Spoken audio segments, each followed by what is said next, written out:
Hello, and welcome to another episode of Boundless Body Radio. I'm your host, Casey Ruff, and today we have another amazing guest to introduce to you now.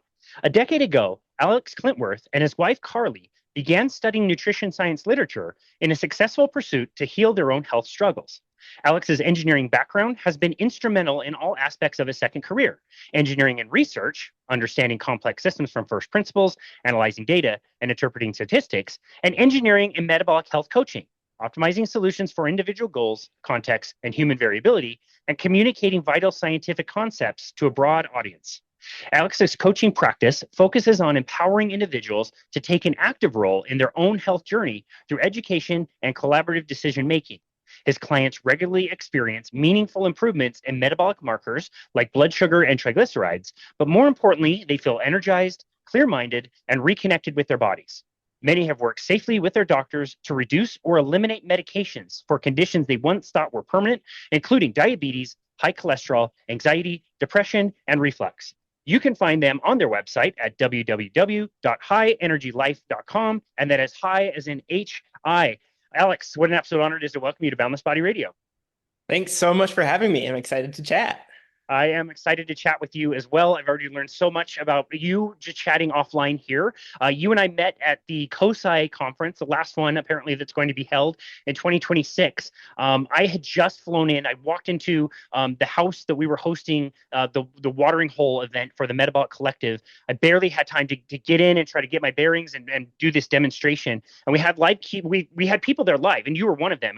I was not expecting that many people to be there watching, and that was super fun. We had some Q&A at the very end. You asked some amazing questions, which I could tell you did just for the fact to ask the questions. So we got the information out. I knew very well the way you phrased it that you could answer those questions. I was talking to somebody very, very smart. So I really appreciated that. There was a little bit, I have some background in what we were talking about and ultimately about athletics on a low carb diet. However, there was part of the question that I don't know and I still don't know about because my personal athletic background is in endurance athletics, and yours is, from my understanding, is much more on the strength side of things. And so there's obviously overlap, but there are individual aspects. So Yeah, definitely. Well, it was a very great question, and I really appreciate it. I highly doubt that you don't have the answer. I think you probably do. But it's funny, I'm now more of a strength. I wouldn't call myself an athlete at all, but I'm more on the strength side of things. But I actually found low carbohydrate through working with a metabolic cart. When I was cycling competitively, and we were as my job, we were using VO2 analyzers to see fat burning and carbohydrate burning, VO2 max scores, and all that stuff. And we did a call back in 2012 with a coach in Colorado who wrote a book called Metabolic Efficiency Training, and he was saying, again, back in 2012, he had Ironman level, world class level triathletes eating butter and cream, and they weren't bonking on these rides. They could eat like 60 calories an hour and not bonk. And I'm like, what world are you living in? That sounds absolutely insane. It was crazy to learn it even back then. So that's actually kind of a little bit where my background in low carb comes from as well. I didn't know that. That's actually really fascinating. And I kind of stumbled onto low carb performance myself as an athlete. I was conventional high carb, and then that decade ago, healing from my own health struggles is when I decided to forgo athletics and performance for personal health, and found that they're not exclusive. Yeah, very true. Well, we're going to get into your personal story. I can't wait to chat about that with you. I do want to just briefly talk about COSI. Was that your first kind of low carbohydrate type conference that you'd been to? It was our first health related conference that we'd Wow. been to. So it was really sad to hear that it is likely the last COSI conference Yeah. specifically, but it was really great to be a part of at least one of them. So it was Yeah. great to meet people in person that, I mean, we've been learning from for the past 10 years. So it was fantastic. Amazing. Then this will be perfect to ask you a little bit about it. I've made it to all three. They only did the first one in 2024, and it quickly became one of my favorite conferences that I have attended every year that they've had it. But seeing as how it was your first kind of conference, like what did you think? What were some standout moments? I'm trying to take myself back. It was kind of like low carb Denver 2020, the weekend the world blew up.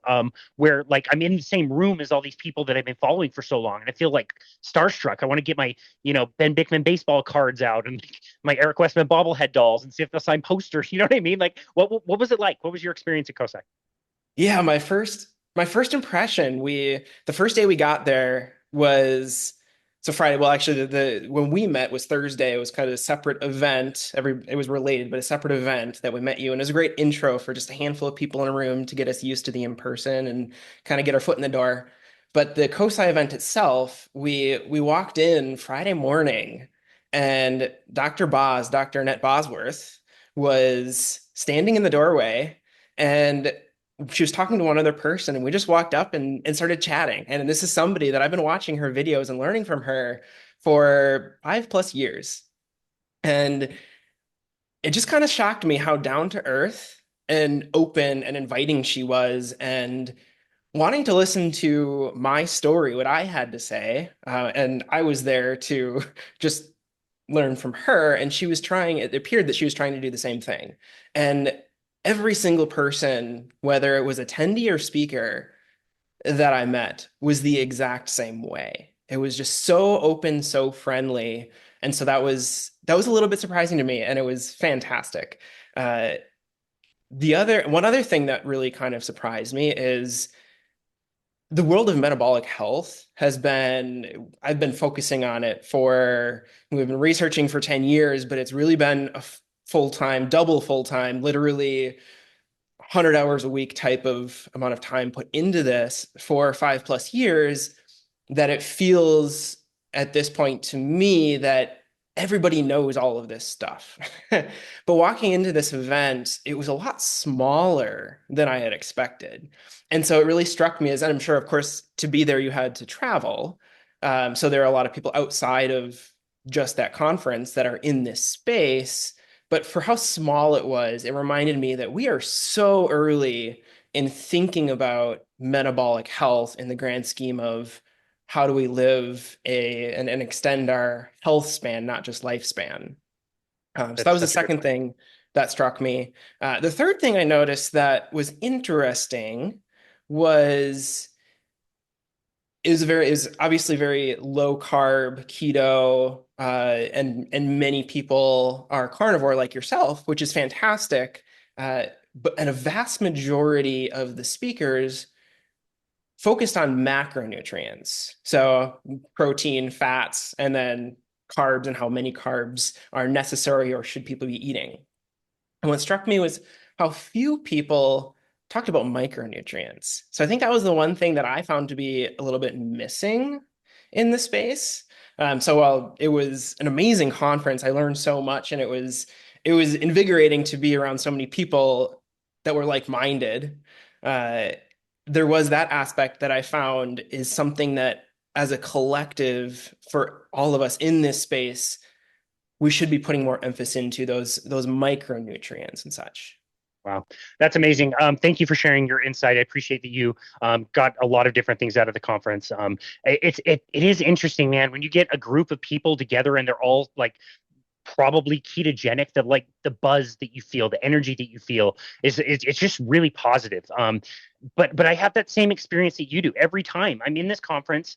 It seems like a big group, but I counted 150 people in that room is probably generous. It's got to be somewhere around like 125, 100 maybe. People come and go and have other things going on, but like I counted that many people, and it's great, and there's energy, and it's awesome. And then you go to the airport, and you're just like, we're not even close. Like, we think we're making so much progress, and we are. We've learned a lot, and but there is so much work to do. And I do just want to ask you, like, did you have one negative interaction, or I'll even say like go one step further and say one person that was like, I can't give you the time of day right now, whatever. Like, of all the people that you just went up and approached, did you have any negative interaction with anybody, or somebody that wasn't willing to give you the time of day? No, not at all. Not a single one. I will say the one that was even remotely close to that was Dave Feldman. But given that he was running the whole show, that was understandable. But even so, I mean, he obviously took the time to the 3 minutes he had to pay attention to me as I was speaking to him. So it was fantastic. And even one more thing on what I noticed as well, and I give a lot of presentations to groups of all shapes and sizes, everywhere from athletic clubs to neighborhood HOAs. And half the time, I mean, my presentations are usually about an hour long, and I can tell people are engaged, but especially if it's an early afternoon presentation, there's at least a few people that are dozing off. And Yeah. that's, I mean, before I got into this space, that was me. That was normal. After lunch, you start to doze. I didn't see anybody at the conference, anybody in the audience. And this was, I mean, the days were stacked full of speakers. Everybody was alert. Everybody was mentally sharp the entire day. So that alone should tell you something. That's amazing. I'm so glad you noticed that. I noticed that as well. And I've talked about that several times at like 2 p.m. and on an afternoon. This is a weekend, right? Like this isn't Wednesday. This is people are like giving up their entire weekend in Vegas. The weather was amazing. You could have been outside or doing Vegas stuff. And like, yeah, you look around at 2 p.m. in a dark conference room and everybody's dialed, like laser dialed in. Super cool. I'm glad you noticed that. That's awesome. All right, cool, man. Well, let's talk. Oh, well, I do have one more question. What did you think about? I assume you went to the movie The Cholesterol Code. Unfortunately, we didn't make it Got it. actually with you may ask a question about this later, but our full-time living situation right now is we house and pet sit. So we had to get back to the house to take care of the pets that we were watching. So unfortunately, I didn't watch it. We do actually want to host our own viewing Amazing. in Central Arizona. So hopefully that'll be put on the calendar in the next week or two. Cool. Well, that's great. We did get news that probably about the time that this episode is dropping, it should be available on Amazon to be able to watch. So hopefully that's the case. Can't wait to hear your reaction once you see how well done it is. They did a great job. So I was just curious to see if you'd seen it. That's a good reason to miss it. So getting back to pets is great. And yeah, very interesting lifestyle. You were telling me that your wife and yourself kind of move around and do different house sitting for people kind of all over the West and has allowed you to travel around and see a lot of different spaces. Yeah, absolutely. So we got into it. So my first career was in engineering. And then, of course, everybody got a bit restless when COVID hit. And so my wife and I, our hobby was sketching out how we would build a camper van and the layouts and such. And it just kind of led into us actually doing it. So we bought a camper van, built it out, and we traveled full time for 2 years. And we saved up enough money that we both could quit our jobs. Karli originally was an artist. So we were planning on 2 years worth of travel expenses. And throughout that time was when we ultimately decided, you know what? We don't want to go back to engineering and being an artist, and let's make coaching our full-time thing. And so from there, we discovered we're from Wisconsin, but we discovered Prescott, Arizona. It's a smallish town in the low mountains in Arizona, so not Phoenix heat. We absolutely loved it. We decided we'd heard about house and pet sitting, and we were like, let's try this out just to make sure we actually want to move to Prescott full time. And so the past little over 2 years now, we've been house and pet sitting full time. And so we're focusing on Prescott, but every now and then, like right now, we're down actually in the Phoenix Valley for just a couple weeks, and then we'll be back up to Prescott. But that's our living situation is every week to month or so, we move to a different house and watch their pets for them while they're either on vacation or have a long work trip and they don't want to board their pets. So yeah, it's Amazing. Very unique, but cool. it's working for us. That's awesome. Yeah, COVID was the time that you could stop and slow down and reimagine your life and you be creative and come up with something if you weren't happy in your current situation. So absolutely love that. We mentioned that you dealt with health issues in the past. I'm unaware of what those health issues are. What things you said both of you had different health issues that you were dealing with. Is that correct? Yeah, so it was my personal health issues that really sparked our deep dive. So I was diagnosed with SIBO, small intestinal bacterial overgrowth. And I was quote unquote lucky in the fact that my mom and sister had both struggled with it for 5 to 10 years at least when they were actually diagnosed. And this was early on when there was almost no research into the microbiome, which is kind of all the rage in our health world now.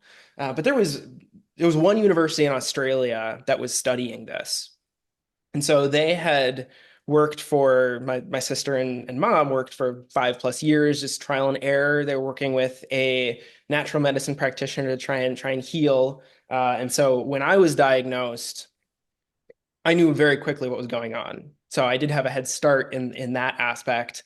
Um, One of the trickiest things is there are a whole bunch of different types of carbohydrates that will cause basically they'll ferment in your small and large intestine, SIBO, small intestine, which is where I struggled.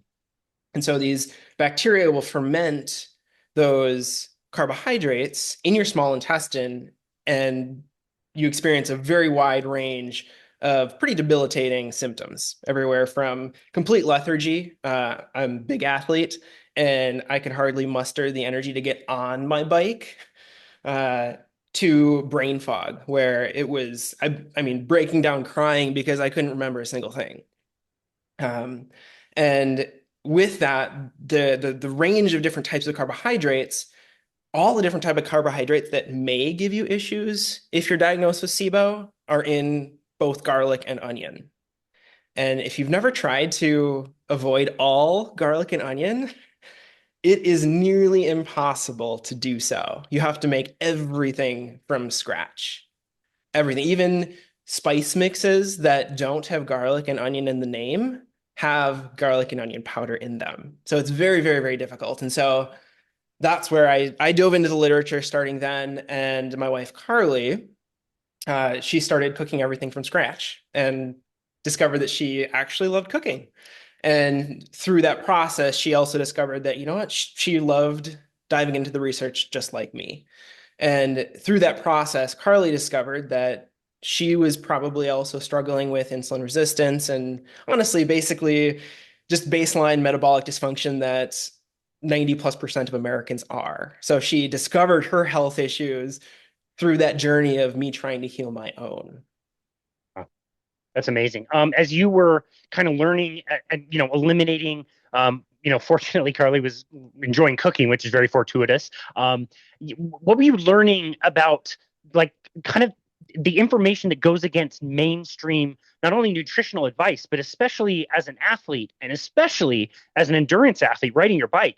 Like, I remember learning about this stuff and thinking it was absolutely bananas, pun intended. Like, what were you thinking as you were learning some of this stuff that really was kind of going against the mainstream advice? Yeah, great question on the mainstream advice. That honestly came a little bit later. I mean, for me, so this was almost a decade ago, young 20s, and I decided to try out a ketogenic diet. And of course, in your young 20s, you don't care about cholesterol. You don't care about heart disease. That's not on your radar.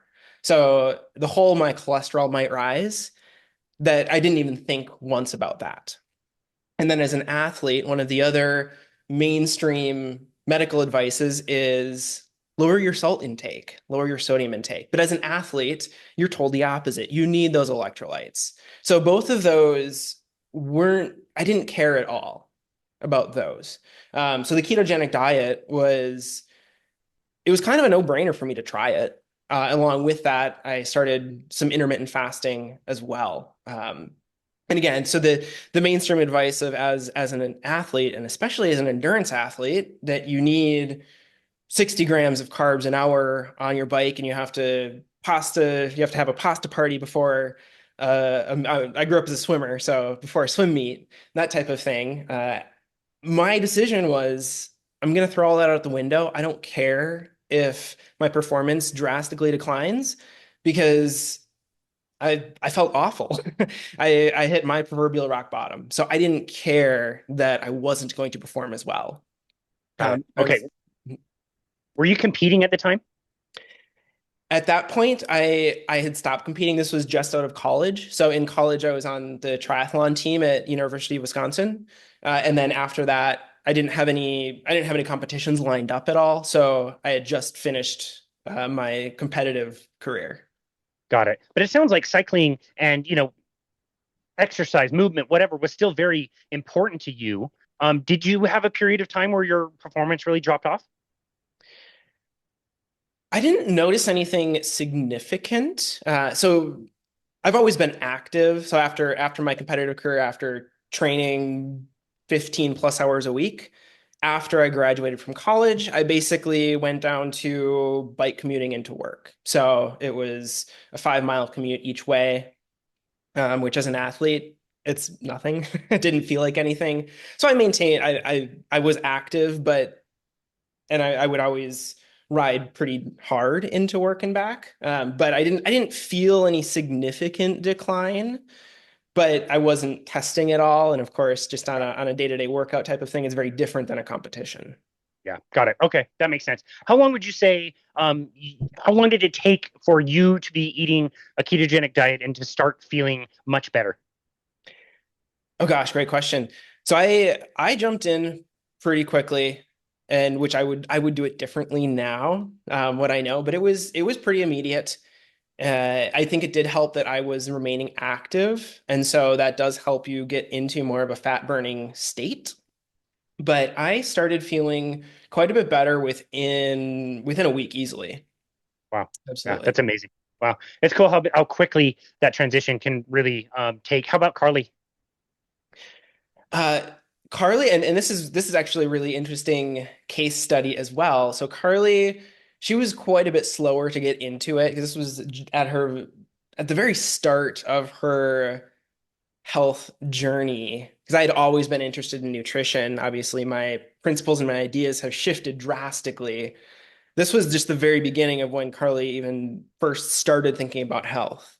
So for her, addicted to sugar, having that sweet tooth, it took her a lot longer. So it was probably a 1 to 2 year shift towards truly fully diving into eating healthy. She did try out keto for a while. For her, she is still low carb, but for her, low carb is probably closer to 100 grams or lower of carbs per day. So she feels overall better when her carb intake is slightly on the higher side, at least relative to the keto community. Obviously, 100 grams of carbs a day is still very, very low carb for the average American. But she's experimented and she feels that that's how she functions the best. But it was a very, very long process for her to get over those carb cravings, those sugar cravings.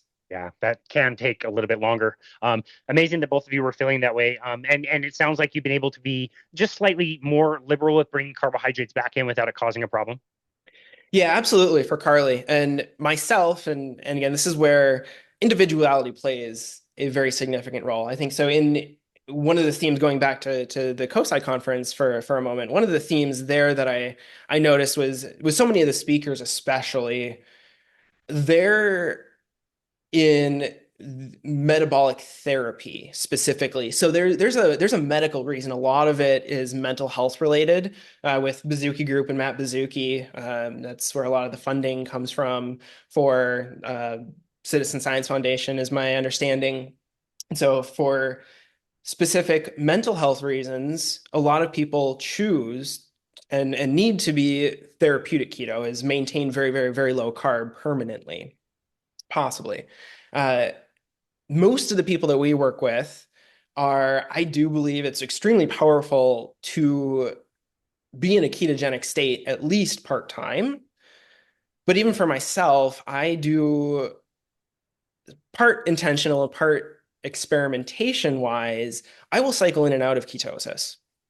So, for example, even uh, Keto Mojo was a sponsor of the weekend, the conference, and that morning I had my typical breakfast of I had some ground beef and some eggs and some avocado and a little bit of sauerkraut, and afterwards I had about a quarter cup of blueberries with a little bit of honey on top, and then went to the conference and just sat there all morning long, zero movement.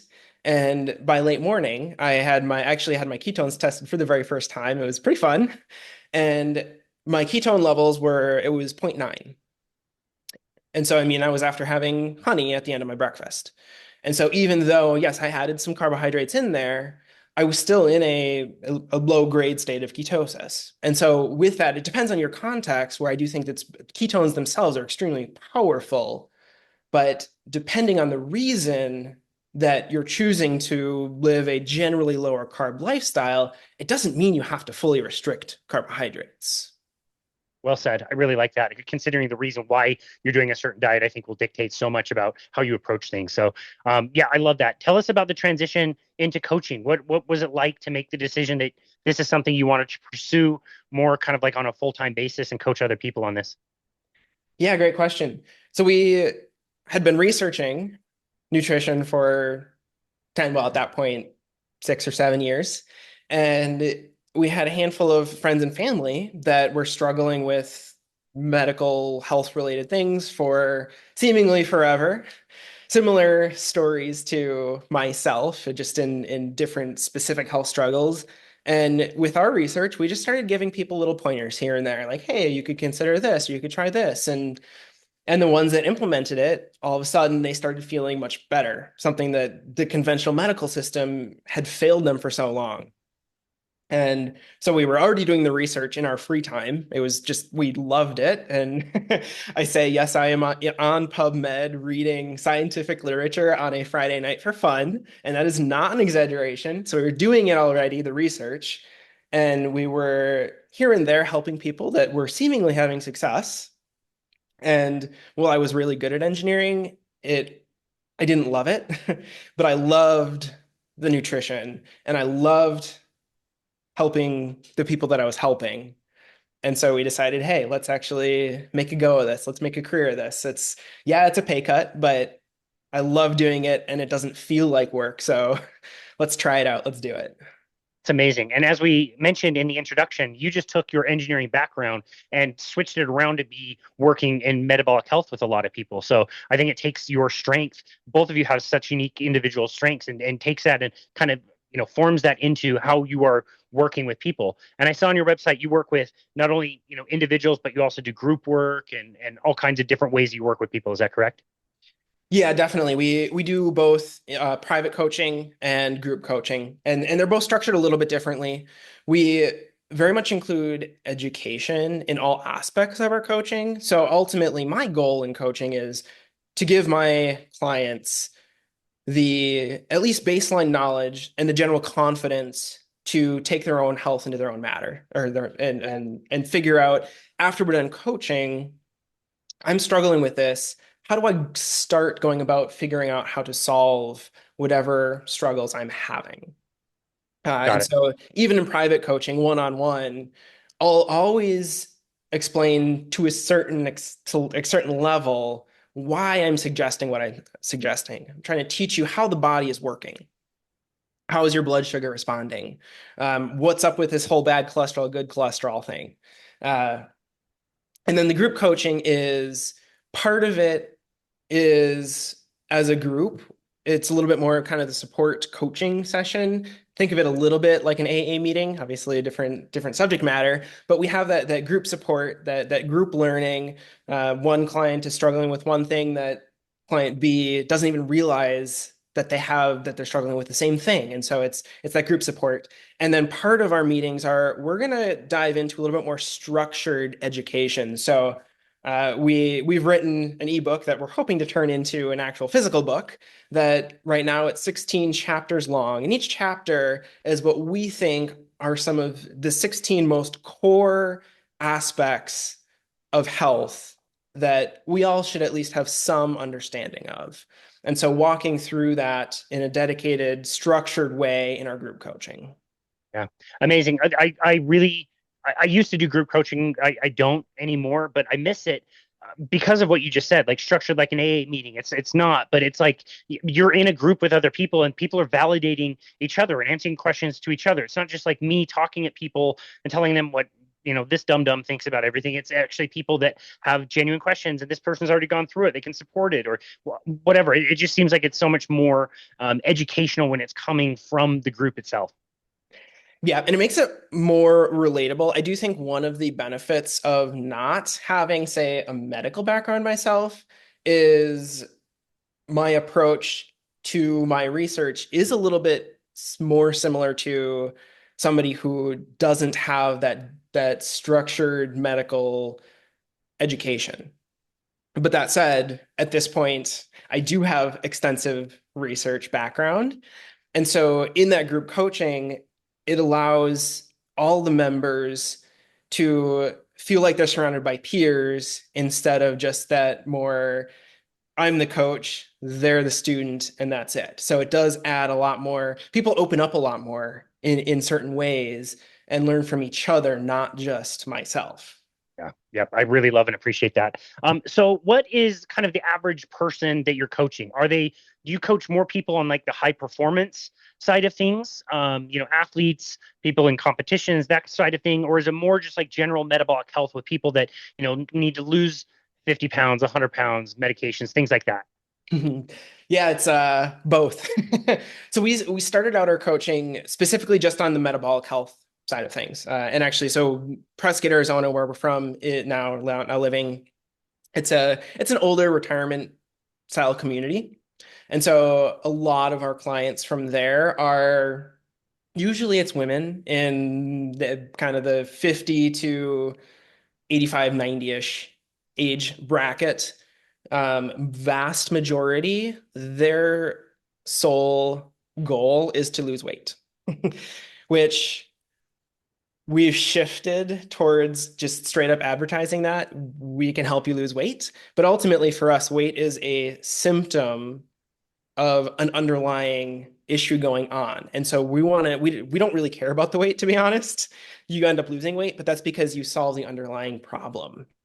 And with Yeah. that, all of your other aches and pains that you've chalked up to aging that you're taking a medication for, those start to just slowly disappear. So that's what we focus on.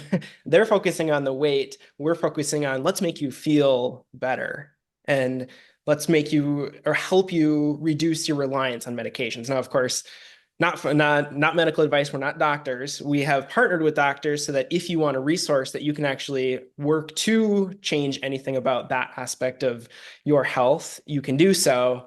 Got to throw that medical disclaimer in there. But yeah, so that's the 2/3 plus of our clientele, and then myself, given my athletic background, given my love for athletics. That's an aspect that I've focused on building up recently, working more with athletes, and especially on the endurance athletic side of things.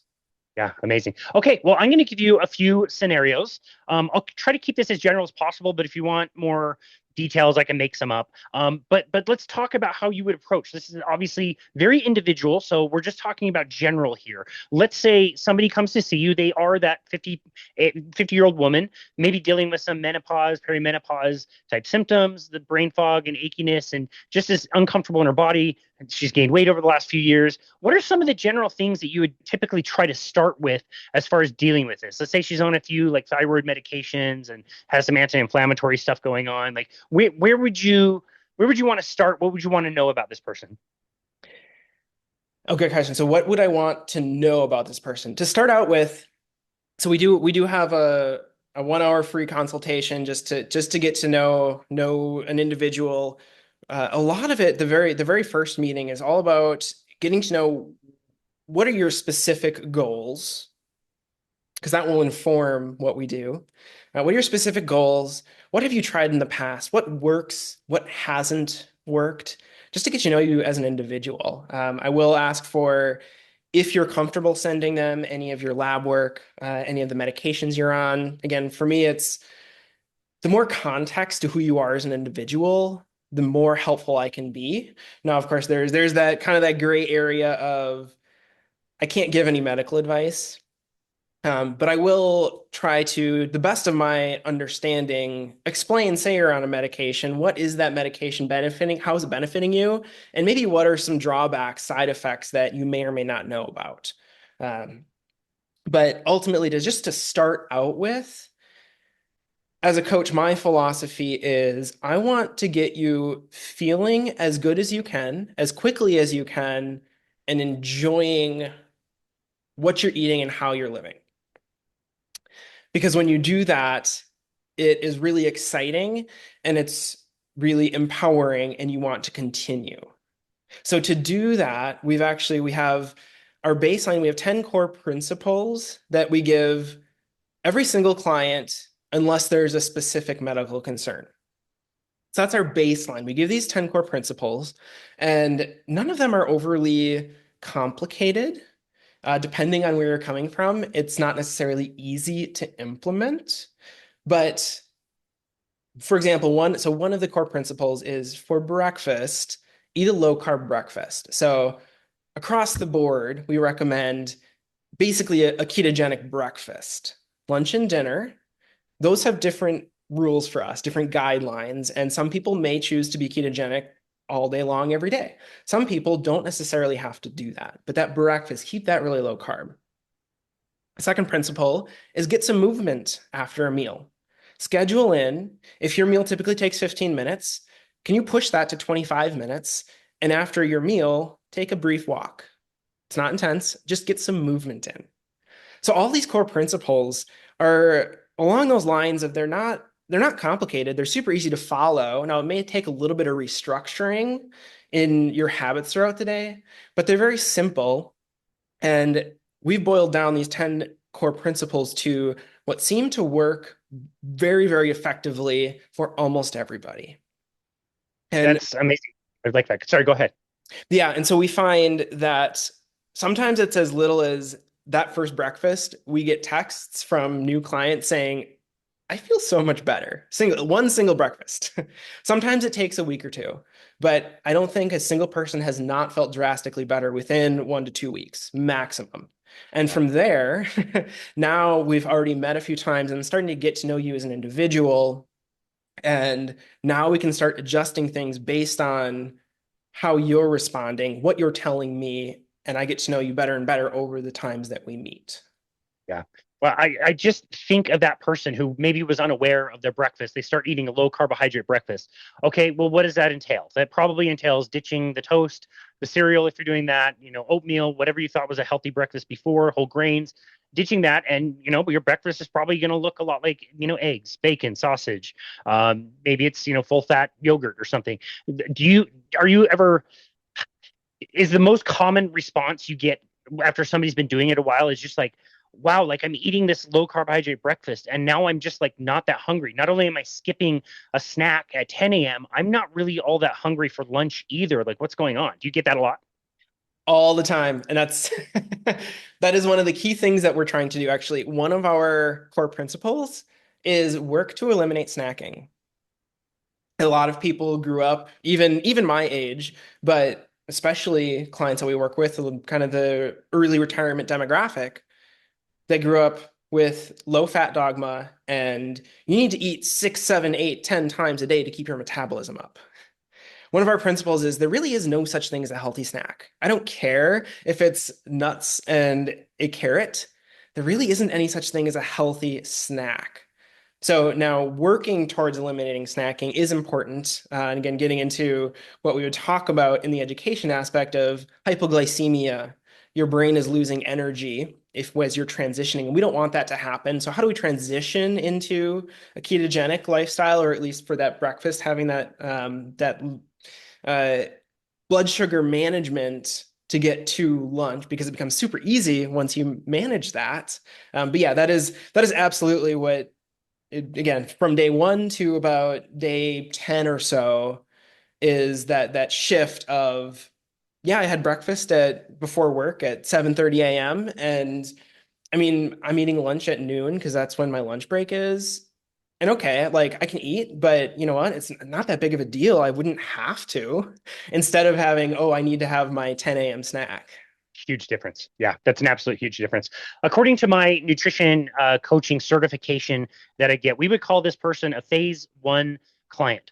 They're not following a meal plan. They don't have to weigh and measure things. We're not trying to hit, all the specific, we talked earlier about micronutrients. Like those are definitely important. They're just not where we are with a phase one client. Like, let's start with basics. Get some protein, go on a 10-minute walk, like things like that is what we're kind of working on.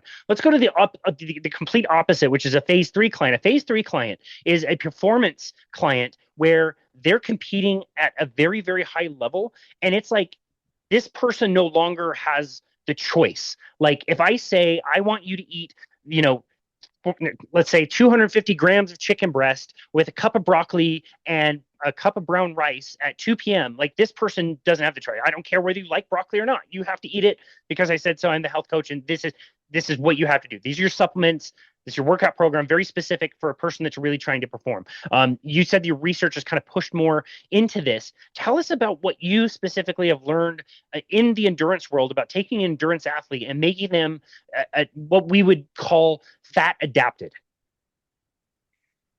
Yeah, great question. So first of all of the research, to my understanding, to date, and interviewed Dr. Andrew Kutnick, who's very central to this world of research right now of fat adapted athletes. My understanding is we don't have evidence that a fat adapted endurance athlete is in any way superior to a high carb endurance athlete. We also don't have any evidence that the opposite is true.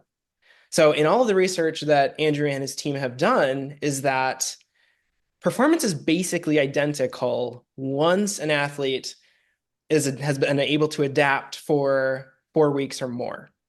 Now, I have theories that there may be reasons that long-term fat adaptation is actually beneficial and you could have superior performance.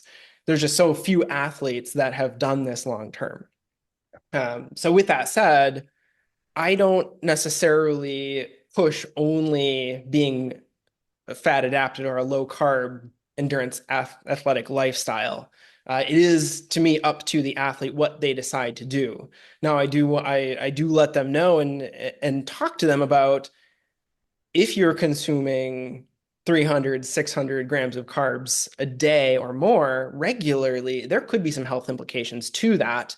And at that point, now it's your choice. You can decide how you want to move forward with that.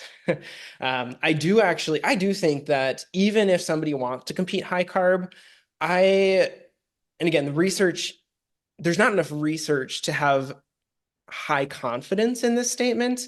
But I do think there is reason to believe that even if you wanted to perform high carb, having some training blocks that you train low carb is very beneficial. So that's my current stance. And again, in my own, I do a lot of experimentation with myself. I'm not someone right now who is trying to break world records. I am very competitive with myself, so I do want to always improve. But my first and foremost drive is to experiment. So a lot of times I bike fasted, I bike low carb. Right now I'm doing a lot of experimentation with 10 to 20 grams per hour of carbs on the bike. And then I'll intersperse that with some periods of very high carb just to see how I perform. Uh, but ultimately, for athletes that do want to try it out, one, I would very much suggest doing it in the off season. It will take some time to acclimate. From the athletes that I work with, and from I've worked with a handful of more blue collar workers that they are hauling 50, 100-pound bags of stuff all day long. And almost every single one of them have reported back that their strength disappears for 2 to 4 weeks.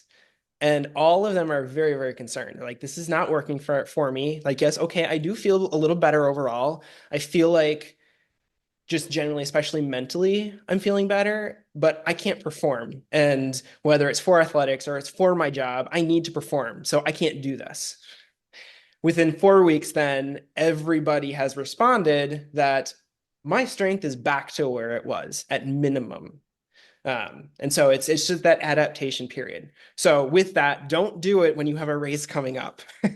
Do it when you have 2+ months to experiment, to get your strength back, to figure out what is working for you.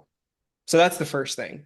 And then the second thing, I do think a lot of this does come from Dr. Kutnick, is it's probably best during that acclimation period to truly get into a full ketogenic lifestyle for at least 1 month. And I would want to push that out 2 to 3 months.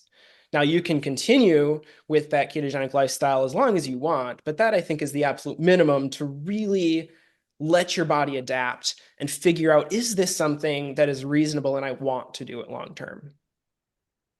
No, that's so many really good points there. Just in my experience, I don't know if there's anything to this, but I have found, if I had to guess, that the more kind of athletic you are, the more you've competed, the kind of longer it takes. I feel like 4 weeks is not quite enough if you're in like high level competition. And I agree with you. I would like to see more people push it out to 2 or 3 months. And yes, I'm so glad that you mentioned being very strategic about the time of the year that you're bringing this in. Every athlete should have an off season. You need a decompress season. You need a time, if you're doing triathlon, for example, that you're not running, biking, or swimming. There's heavier phases that you're going to need to get into. You should probably take a break. You should probably do something different. That's a really, really, really good time to kind of change your diet because the workload is not very high. And you can manage to go very low carbohydrate, full ketogenic, like you said. Now, just because you're fat adapted doesn't mean that when you're in competition that you can't be very targeted about carbohydrates and add carbohydrates back in for performance. Some people, it's totally worth it. Other people, I would say, like myself, like I'll bet you I could get a little bit more hockey performance if I brought in a little bit of carbohydrates. They just increase my cravings, and my mental state is not as good. So I choose to stay a little bit on the lower side or the no side.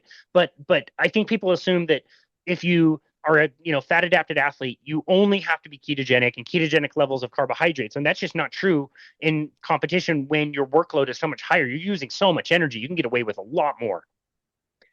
Absolutely. And that's really where the context comes in. Because if somebody wants to be in a ketogenic state and they work a desk job, or they're an 80-year-old woman who gets out for a 10-minute walk every day, their body is just not going to be able to onboard nearly as many carbs as myself, as I've got a 100-mile, 7,000-foot bike ride planned in a few days. So I'm obviously going to be able to use up a lot more carbohydrates if I choose to, and be right back into a ketogenic state at a much more rapid pace.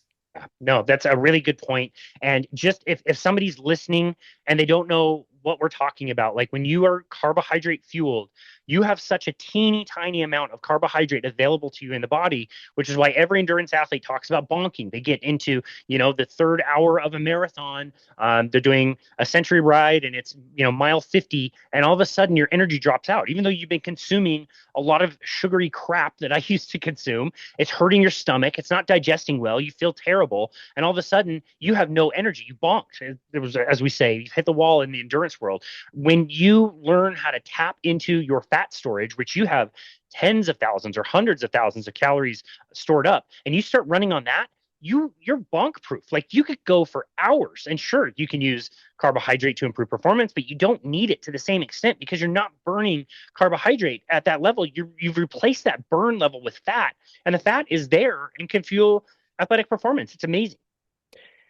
Yeah, and that's one thing that is quite interesting, and it's fun to notice. So I bike a lot with a bike group up in Prescott, and it is actually overall very impressive. And most of the bike group is 50 plus. And so I'll be doing 60-mile rides with 85-year-olds. It is very, very impressive what they're doing. But we also end up stopping 3, 4 times. And every single stop, everybody gets out their goos and their chews and their bars. And I just have a water bottle. And I do totally great. There's again, last summer I did a lot of completely fasted riding, where this is 3+ hour rides of basically at my threshold ability. And I did find that it was about that 3 hour mark that I started to fade. It wasn't quite as hard of a bonk as I was used to when I was competing, but I did start to fade. And of course, like you said, I mean, I'm pretty lean, probably 10% or so body fat, but that's still, I mean, I have plenty of calories on me. And if I'm burning through that fat for fuel instead of the sugar that started in my muscles, why am I still fading after 3 hours? Now, of course, that might not be fuel related at all. That could just be it's my muscles are fatigued. So there are different reasons why, but that's one of the reasons why, and I've referenced Kutnik's work a couple times. You should definitely go check that out if you'd like. But talking about hypoglycemia and fuel to the brain, and making sure that you have just a few grams of sugar just to prevent that hypoglycemia, and you'll be able to push your performance out significantly further. So that's what I'm experimenting with now this year. And so far, the results are pretty great. Now, the other thing that you mentioned on that is the high performance, that at peak ability. You're talking about hockey. So one of the things that, and I don't know, I'm experimenting with myself. I'm just trying to see, can I still sprint? Can I get that top speed? On the bike, I have a power meter, so I can see exactly how much power I'm pushing into the pedals as I'm cycling. And I'm very early in my experimentation, but what I found is my endurance, I've been doing 2 hour rides at a pretty high, close to my threshold effort, and then trying to sprinkle in some sprints. And so far, my sprinting ability is still actually better now on a fasted ride after 2 hours than it was when I was competing, and it was a national level triathlete in college. So far, again, I don't have that control yet. And of course, in the real world, it's hard to, I'm not in a lab. So it's not perfectly controlled, but I still now need to, okay, maybe my endurance, maybe my athleticism is better than it was. So I do want to do a period of high carb, do the same thing and push my sprints. But so far, it doesn't even seem like my high end, my peak sprinting power has declined at all. That's amazing. Yeah, I've had a similar experience. I did a group ride with my former team a few years ago when I had first switched over to carnivore, and I was fairly confident I could do the full thing fasted, which I did. I had a bottle of water. I did have that same fade about 3 hours and was cramping really hard, and I think I got really imbalanced as far as electrolytes go. Do you think that maybe what had happened to you? Yes, definitely. Electrolytes are even more important as a low carb athlete than as a high carb athlete, for sure. And so some of that again is again in the real world. I mean, I'm in Arizona in the desert. It's dry, and some days it's 90 degrees and sunny, and some days it's 60 degrees, cloudy, and a little sprinkle. Mm, And so from there, it's even if I had the same amount of electrolytes, even if I prepared the same way, that is going to hit my body differently. So, yeah, but electrolytes, absolutely. When you go ketogenic, you lose a lot of water. You lose those electrolytes as that water weight disappears. And so you do have to make sure you're more on top of fueling with sodium, potassium, magnesium, calcium. All of those are extremely important. got it. Yeah, well, thanks for bringing that up. Prescott, if I believe correctly, is really kind of known as a cycling community, isn't it? I don't know if it's known as a cycling community. I will say it's the best bike club that I've been a part of. We have a Okay, group ride every single day. But it that's is cool. people from Phoenix do come up, especially during the summer, because I mean our record highs in the summer are upper 90s, whereas in Phoenix it's going to be 120 plus.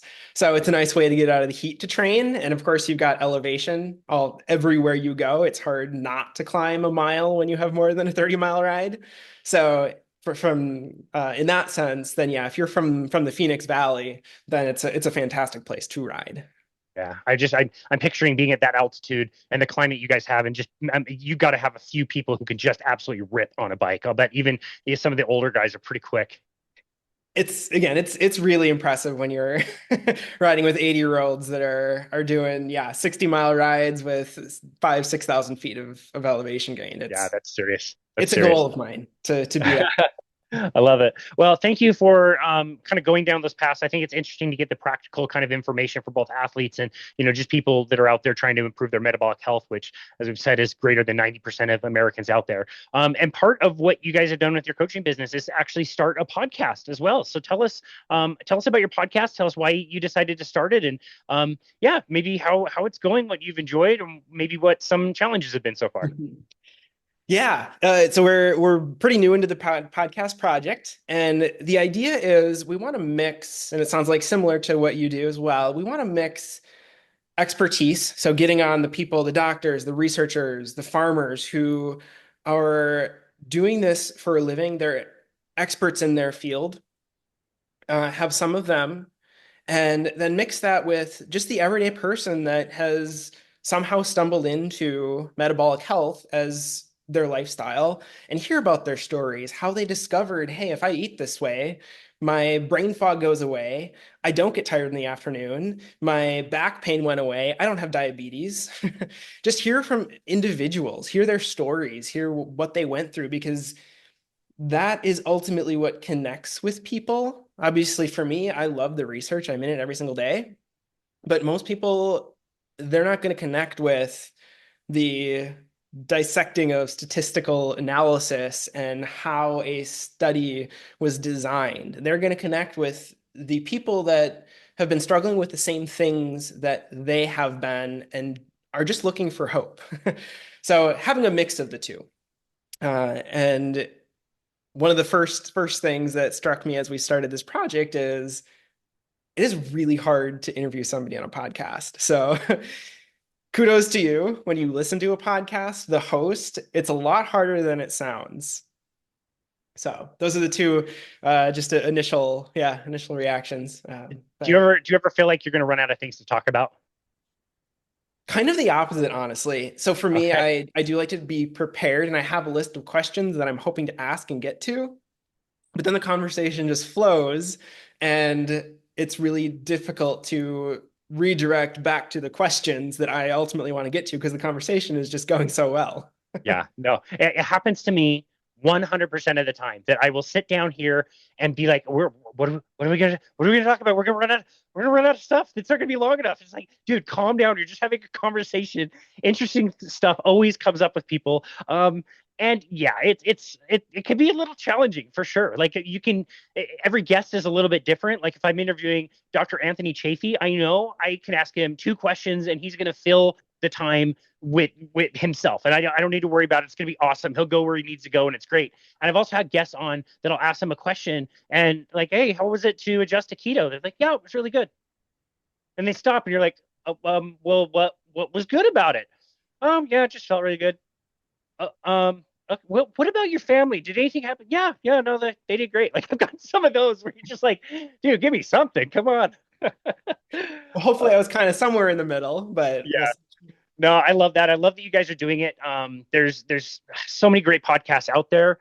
But like you said, as we were talking about the conference, this information needs to get out there, and you found several different ways to get that information out there. And so I'm really excited for your journey. With the coaching, and also with the podcasting. I love what you said about the stories, and bringing this again kind of full circle. When you watch the Cholesterol Code movie, I think that's the part that you'll enjoy the most. Is it like, yeah, we can sit in that conference room and talk really complicated AI, formulas and interpretation of data, but you watch the movie and it is very personal stories of people making very difficult health decisions when they change their diet, and everything gets better except for this one thing that the doctor says is going to kill them. So there's a lot of really cool stories there, and I'm really excited for you to watch it. I think you'll really like it. Yeah, I've heard a lot of great things, so I'm excited. But even so, without watching it, I think in our research, one of probably what I spent by far the most time studying is cholesterol. Because, like you said, especially people that go on a ketogenic lifestyle, oftentimes do find their quote unquote bad cholesterol rise. And of course, and that is very scary. Um, and part of the reason that I do so much research and actually am reading through the studies myself is the information that comes from those studies is so convoluted that I actually, another project is some long form blog writing. We have our own blog. I also am writing on Substack. And my last piece was about, I was talking with a doctor, the conversation on Twitter, now X. And we were actually talking about the the possibility of low carb performance. And he was basically saying, no, it's impossible. It doesn't work. And he posted a study as supporting his argument. And the headline of the title of the study said, carbohydrates are required for endurance performance. And actually, I think this one was strength performance, but athletic performance. And so I read through the study, and it was a really short, it was a 4-page meta-analysis, which is why I decided to write something about this specific experience, because it's, if you wanted to go, it's pretty easy to read, even for the layperson. And so I'm reading through this study, And the title and the conclusion of the study both claim that athletic performance is improved with carbohydrate intake. And then you read the analysis of the study, and it says that carbohydrates were not found to be superior when calories were equated. Carbohydrates were superior to the fasted state. So basically what that's saying is the analysis of this study is saying only when you're equating calories in the form of carbs to 0 calories are the calories or are the carbs found beneficial. When you take the same calories from carbs versus calories from your fats and proteins, performance was identical. And yet the title and the conclusion disagree with what the researchers themselves are writing in the analysis. So you find this across all research, athletic or nutrition and medical, all alike, where there is so much conflicting information within each individual study. And so when you apply that then to cholesterol and quote unquote bad cholesterol, when everything else about a health profile is improved except cholesterol, or what doctors view as improving cholesterol, to me, that story doesn't add up. Now, on the flip side, and I even talked to some people at the COSI conference that take that information and say, we don't have to worry about cholesterol at all. Now, I also disagree with that, in that cholesterol itself, just because it's high or it's low, doesn't mean you're in an unhealthy state, but it doesn't necessarily mean that you're in the clear. And now, again, I haven't seen the documentary yet, so I don't know what they're going to say. But to me, we need to do a lot more deeper digging. We need to look at an individual within their entire health context.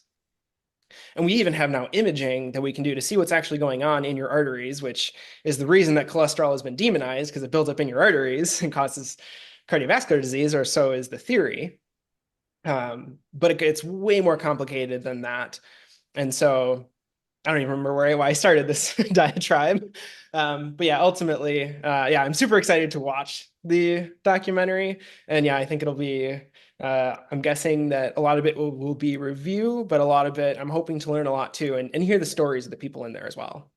For sure. And yeah, the stories are very powerful. I don't want to spoil it, but I have so much respect for the way that they did it, because they have people like my friend Robin, who reversed out of bipolar, does not take medications. She doesn't even care what her LDL cholesterol is anymore. Her life is so much better. So she doesn't want to take a statin. She doesn't care if she dies tomorrow of a heart attack. Her life is so much improved.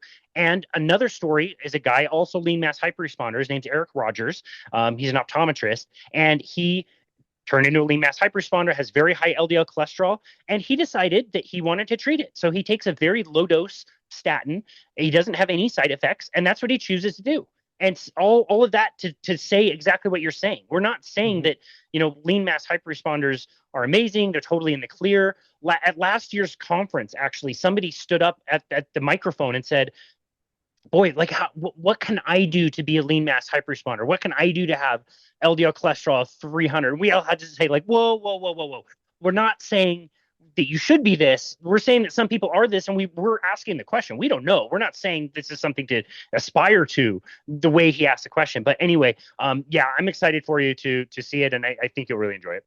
Awesome. Yeah, I do think, and we could go back and forth forever, but I think this is really important. One last thing that you brought up about both of the people you mentioned, Robin and Eric, their stories are both amazing and inspirational. Uh, and a lot of that does come down to, you know what, I don't care what my LDL is. And even if there are long-term side effects, it comes still down to individual choice. So for a personal story, I've been helping my mom out with a lot of health stuff. And she recently went through menopause, and she's thinking about going on hormone replacement therapy. For me, in the literature, I am undecided on long-term effects. Is it good? Is it bad? Overall, I lean towards it doesn't have any serious side effects. But the way I look at it, and it comes down to the individual choice, but her quality of life is suffered dramatically. One of the things that she's noticed most dramatically is, well, one, joint pain, but two, motivation in life in general is just gone. So she mentioned, I don't even feel like going for a walk outside. My sex drive is gone. I don't have motivation. So to me, I look at that and say, if it were my decision, okay, let's say there's a 5% greater chance of getting breast cancer because I'm on hormone replacement therapy in 15 years when I'm 75, 80. Now I have a decision to make. There's a slightly higher chance of this complication, but my quality of life for 15 years is going to be fantastic. Now, that's the decision that I have to make. I'm going to take the worst case scenario of HRT versus my quality of life if I take our HRT versus vice versa. And so the same thing with maybe if I have sky high LDL, you know what, I can get imaging to make sure nothing bad is happening. But for the meantime, even if worst case scenario, my risk in 5, 10, 20 years of heart disease is 5% greater, but I'm not going to have the side effects of statins that are going to decimate my quality of life. It's not just about did I die? It's again, health span versus lifespan. And that's an individual choice. Some people would absolutely choose, no, I want 40 more years. I don't care how quality of years those are. I want those 40 more years. Some people would say, you know what? I'll take 5 amazing years over 44 years. That's their choice. So that's really, and again, another theme from COSI is all about let's individualize medicine. Let's have the individual as a part of how they're going to take health into their own hands. Yeah. Alex, I love that. That's such a great point, and I've really thoroughly enjoyed this conversation. I'm so glad that you get to work with, people out there, but also friends and family, like you mentioned. That must be very special to help your mom along and make those decisions. So, like I said, just really enjoyed this conversation. Thank you for taking the time to be on our show. Where would you like people to go to find you and connect with you and your work, and find the podcast as well? Yeah, absolutely. You can find basically all of our stuff on our website, hienergylife.com. So HI energylife.com. We do have our socials linked on there. Most of them are something along high energy or high energy life. The X feed from there links to actually my personal account. We do have a high energy account, but if you want to just hear my day-to-day musings on, I believe it's Alex Klint, Alex Klint on X. So that's where you'd find that. But the blog, the podcast, all of that. We have a new grocery app, grocery scanner, pantry management app. All of that you can find on our website. Excellent. Yeah, I love that strategy, just keeping everything in one central location where they can then branch out and find everything else. So we will link to that in the show notes. And like I said, just have really enjoyed this conversation. Thank you so much for your passion and energy to go out and research and study, but also bring that data back so we can get this message out to more people. So for now, Alex, thank you so very much for being on our show. Really appreciate you. Yeah, thanks so much for having me. And sorry it was probably ran longer than you were hoping for or Oh, it was expecting. great. But No, I suck at brevity. The longer, the better, my friend. I love it. perfect, same here. So thanks so much for having me. It was a great conversation. It was a great conversation. Thank you so much. And this has been another episode of Boundless Body Radio.